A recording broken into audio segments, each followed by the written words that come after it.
যখন আমি চাকরি মাত্র জয়েন করছি, এই সময় আমি একবার একটা টুপি কিনছিলাম। টুপিটার মধ্যে ছোট্ট ছোট্ট লাল লাল একটা ফুল ছিল চতুর্দিকে, সাদা টুপির মধ্যে। তখন আমার নতুন চাকরি হয়েছে সোনাকান্দা মাদ্রাসায়।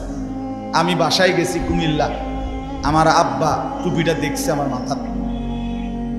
আমার মারে বলছে, ফুতের যে চাকরি হয়েছে বুঝুনি? মা বলছে, মানে বাবা বুঝছো না? টুপি দেখছো না? আবার টুপি দেখছো না? মা আমারে রাত্রে আসার পর সময় খুব সম্ভব মা আমারে বলছে, ভূত তোর বাপে মনে হয় টুপিটা পছন্দ করে নাই। সারা জীবন তোর আব্বা সাদা টুপি তোরে কিনে দিল, তুই আবার হঠাৎ করে ছোট ছোট এই লাল লাল ফুলওয়ালা টুপি কিনলি কেন? সেই যে রেখে দিছি। আর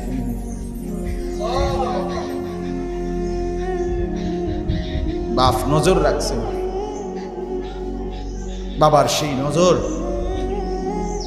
আজ বন্ধুদের কলিজা তো মহব্বত তৈরি করছে।